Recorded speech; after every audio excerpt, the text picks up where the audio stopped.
people buy a truck for all of their work needs, while others buy a truck for when the going gets tough. The 2025 Ram 1500 lineup has 12 models to cover that entire spectrum of buyers. And today we've got the off-road focused Rebel, and I just can't wait to get it dirty.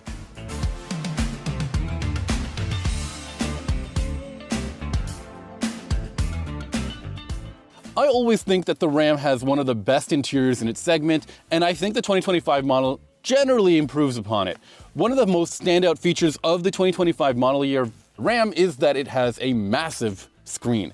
The one we have here is a 14.4-inch unit, which is a little bit bigger than the traditional 12-inch that you get on lower trim models. But in addition to that, I've got a highly customizable digital gauge cluster and head-up display. And in addition to that, we've got a 10.3-inch passenger display. And I guess they can hook up one of these HDMI ports and watch something on that screen if they get bored on a trip. But as my editors will always point out, don't people just have phones to entertain themselves with? In addition to all that, you'll find redundant controls for major things like HVAC settings, and that means that it's easy to use all of this when you've got your gloves on. Now, this being an off-road focused Rebel model means that there's a couple of off-road features in the cabin as well. For example, you've got a bajillion camera modes to help you place this vehicle perfectly on the trail, or watch exactly when and where you fall and get stuck. While we're done talking about the cabin of the Ram 1500, one of the things that people are most interested in is this new engine under the hood. So let's hit the trail and see how it fares.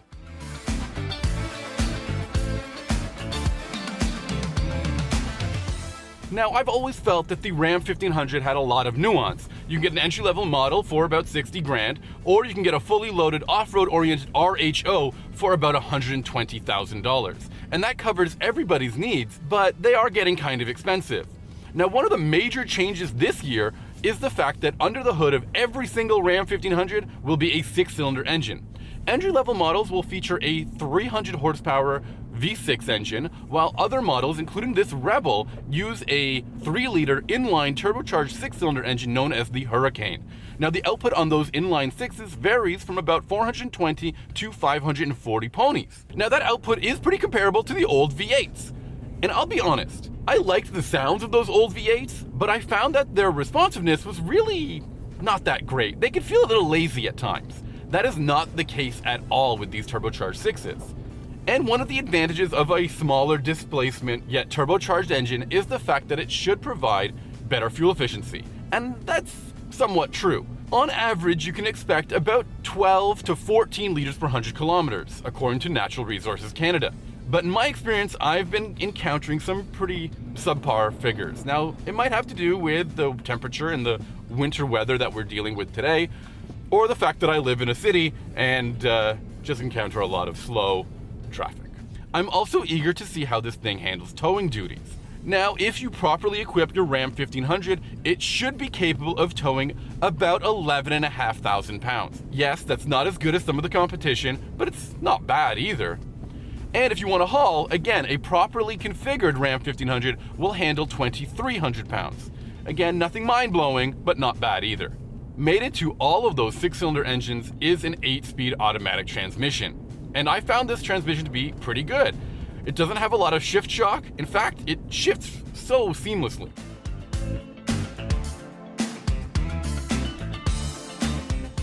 While we're out here, we might as well talk about some of the other changes that have occurred for the 2025 model year Ram 1500. Among those is a new design for the front headlights, and there are new wheel designs as well. And 2025 model year vehicles get all these fancy features, including bigger screens. While the engine is good, the other thing we need to talk about today is this Rebel trim. This is an off-road oriented version of the Ram 1500, and it comes with a bunch of really good gadgets that help you go a little bit further along before you get stuck. And, you know, as is the case with every off-road adventure, you're eventually going to get stuck, although the days when you don't get stuck are pretty good too. As you can see, the Rebel trim has these really neat graphics on the bed, but the true indicator that it's an off-road oriented vehicle is the fact that it doesn't have side steps. Those things tend to get caught up on obstacles on a trail and can get broken and are fairly expensive to repair. Some of the other cool things in this Rebel include all of those camera features that allow you to see what's going on around the vehicle and on the trail. There's also an off-road cruise control system that can monitor the road ahead so long as those sensors don't get gummed up. Now I find that the Ram 1500 tends to ride a little bit better than some of the competition because it comes standard with coil springs all around. And the 1500 that we're driving features air suspension, which adds a little bit more cushioning. There's also the ability to raise or lower the ride height about 2 inches either way from the standard ride height of about 8.7 inches of ground clearance. That means at its highest, you're gonna get 10.7 inches of ground clearance, which is plenty to let you trample over whatever obstacle is on the way. With this air suspension in mind, you might expect that the Ram 1500 Rebel offers some pretty good approach and departure angles. However, at 23.3 degrees for an approach angle and 22.8 degrees for a departure angle, it isn't that much better than what you'd find in, say, a Ford F-150 Tremor. The breakover angle of about 20.2 degrees is a little bit better though. Another important feature here is that it's got a rear locking differential, which is the same one that you'd find on the top trim RHO model. As you can see, this Rebel has no issues with this wintry weather, although if it was my money and my truck, I'd probably swap out these Goodyear Wrangler tires for something a little bit more capable in the winter, something like BF Goodrich KO3s. Now, I am very comfortable with this powertrain. I think it drives really well. However, during my test, I've been dealing with a persistent check engine light. Stellantis warned me about this before I even picked up the car, and they said that everything's gonna be okay. This shouldn't affect the review in any way or form. But seeing a nagging check engine light on a brand new vehicle does not really give you the feeling of a high-end product, especially when our tester costs nearly $90,000.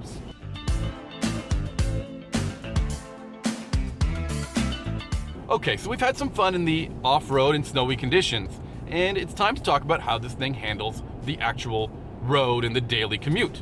I will say that I find the Ram 1500 pretty good for everyday driving, especially because it has a ton of really useful driver assistance features. The adaptive cruise control and lane keeping are really effective, so long as you don't get the sensors covered in snow. However, I will point out that visibility is a bit of a mixed bag, mainly because I've got these massive tow mirrors that stick out like Dumbo's ears. One final thing to point out about the livability with a Ram 1500 Rebel is the fact that the vehicle is kind of hard to get in and out of, especially without side steps. Fortunately, the air suspension can drop to about 6.7 inches, which helps smaller people or kids get in and out of the vehicle. And personally, I find that the cabin is really spacious, with tons of space for even a car seat in the back. And one final thing before we end this review, I've got to talk about this Uconnect infotainment system. It's pretty responsive, and there's even a store that lets you add more apps or features to the system. However, on my first day of picking up this vehicle, it just had a serious problem with connecting to my infotainment system. That resolved itself the next day, so I don't know what the problem was, but I just feel like overall, the size of the screen is just being underutilized.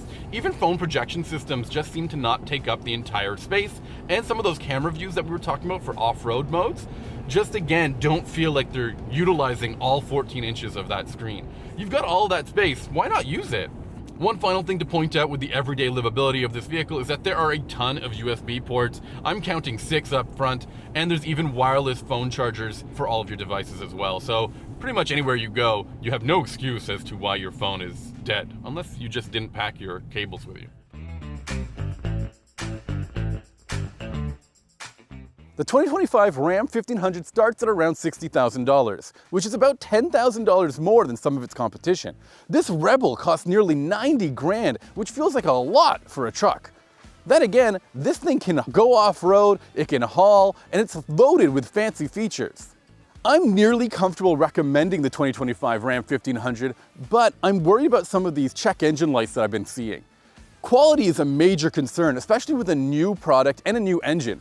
I can't help but think about what a new buyer would have to be dealing with if they just spent 90 grand on a truck and have to go to a dealership for a quick checkup. I just can't imagine the logistics being that good. However, maybe you should wait it out, see if they can get some of these quality issues out of the way, and then I can recommend a Ram 1500. For Driving.ca, I'm Sammy Haj-Assaad.